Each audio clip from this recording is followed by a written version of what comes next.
Now each time I push the F1 button, my receiver will instantly load my F1 settings. The same with F2 through F5 buttons. You can program a variety of scenarios and then recall them instantly.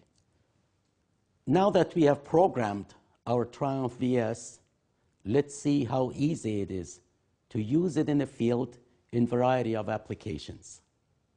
In the field, all you need to do is to turn the receiver on, push the desired function button to make sure that your settings are what you want. Then push the action button in front of the receiver. In action screen, again, active icons are on the top. All you need to know in doing your projects are shown in the action screen. I'll try to explain them briefly. On the top left is the timer box. In manual duration, it shows the elapsed time. In timed operation, which is the case here, it shows the elapsed time and the remaining time. Below the timer box is the satellites box for GPS, GLONASS, Galileo, WASP, EGNOS, and QZSS.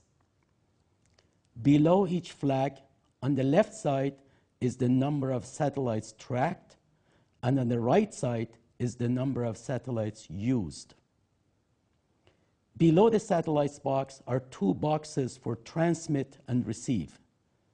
In this example, nothing is programmed to transmit. The receive box shows it is ready to receive RTCM data. It also shows the quality of the communication line. Next is the memory box, which shows total amount and the remaining memory sizes. On the right side, on the top, is the epic counter.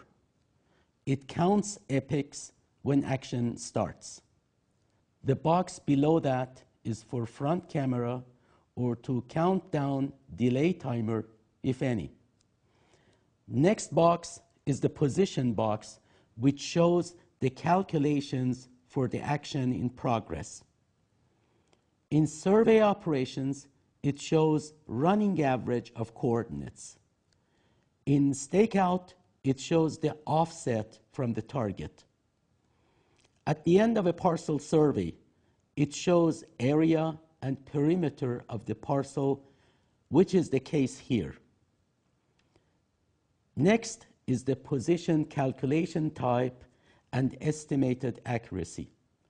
Here we see RTK fixed is in progress, and the estimated accuracy is 3 centimeters. Next is the recording box. It shows the format and the period of data recording. In this example, the header of the screen shows the parcel name and the parcel point being surveyed. Next is vertical and horizontal level indicators and numbers. Next is the compass indicator and heading. In the footer of the screen is the instantaneous coordinates of the current point. On the right side of the action screen are buttons to control the action.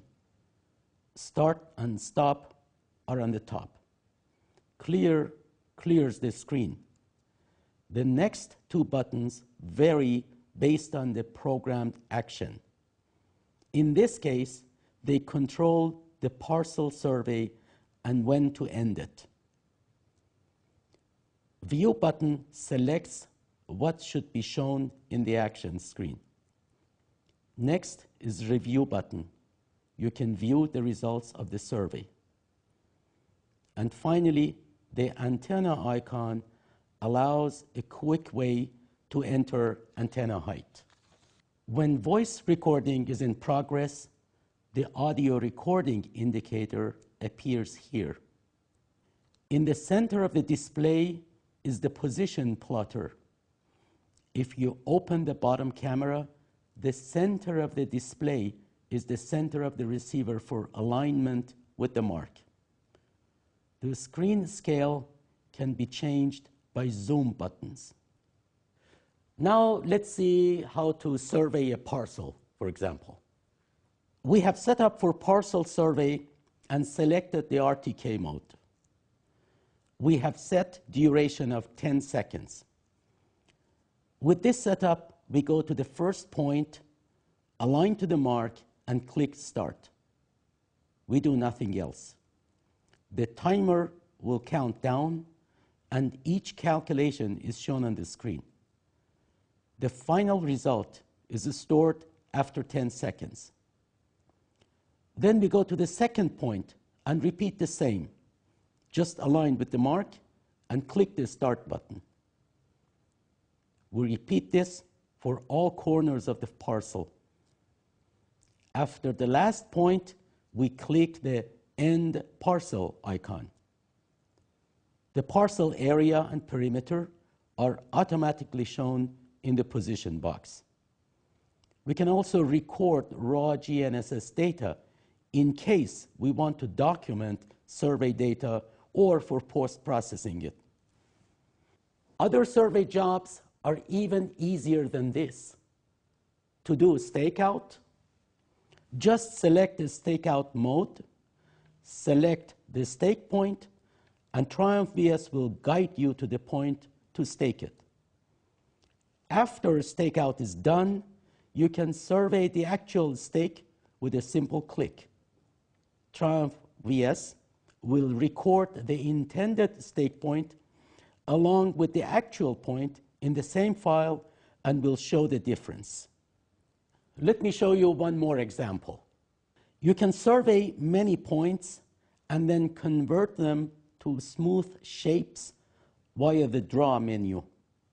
Here you can curve fit the points to a single point, a line, a second degree, or a third degree polynomial, a circle, etc.